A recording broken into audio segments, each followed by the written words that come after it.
11వ అధ్యాయం. భూమి అందంతటా ఒక్క భాషయు ఒక్క పలుకును ఉండెను. వారు తూర్పున ప్రయాణమైపోవచుండగా షీనారు దేశమందొక మైదానము వారికి కనబడెను.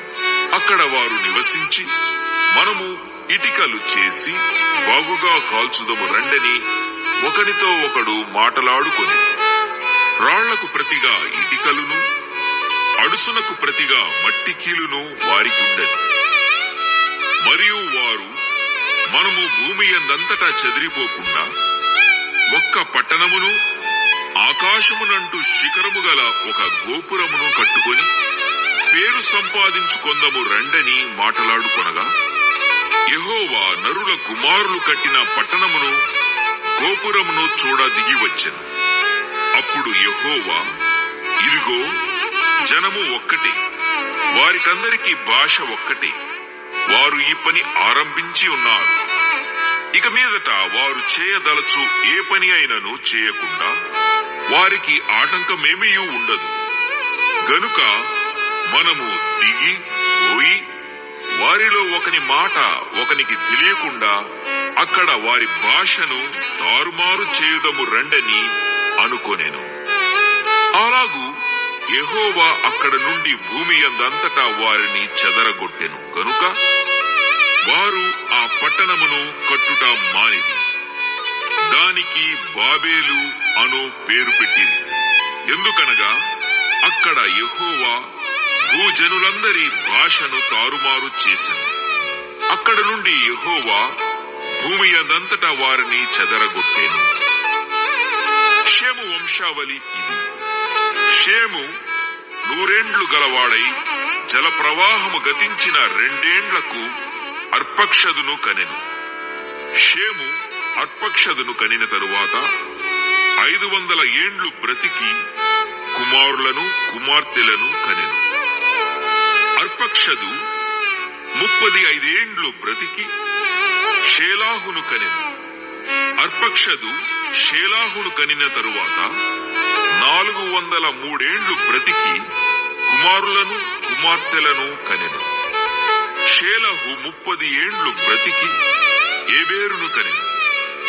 షేలహు ఏబేరును కనిన తరువాత 403 ఏండ్లు బ్రతికి కుమారులను కుమార్తెలను కనెను. ఏబేరు 34 ఏండ్లు బ్రతికి పెలేగును కనెను. ఏబేరు పెలేగును కనిన తరువాత 430 ఏండ్లు బ్రతికి కుమారులను కుమార్తెలను కనెను. పెలేగు 30 ఏండ్లు బ్రతికి రయూను కనెను.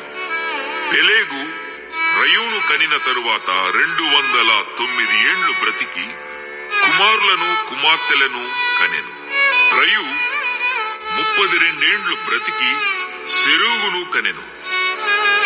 రయు సెరూగును కనిన తరువాత 207 ఏండ్లు బ్రతికి కుమారులను కుమార్తెలను కనెను. సెరూగు 30 ఏండ్లు బ్రతికి నాహోరును కనెను. సెరూగు నాహోరును కనిన తరువాత 200 ఏండ్లు బ్రతికి కుమారులను కుమార్తెలను కనెను. నాహోరు 29 ఏండ్లు బ్రతికి తెరాహును కనెను. నాహోరు తెరాహును కనిన తరువాత 119 ఏండ్లు బ్రతికి కుమారులను కుమార్తెలను కనెను. తెరహు 70 ఏండ్లు బ్రతికి అబ్రామును నాహోరును హారామును కనెను. తెరహు వంశావళి ఇది. తెరహు అబ్రామును నాహోరును హారానును కనెను. హారాను లోతును కనెను. హారాను తాను పుట్టిన దేశమందలి కల్దీయుల ఊరను పట్టణములో తన తండ్రి అయిన తెరహు కంటే ముందుగా మృతి పొందెను.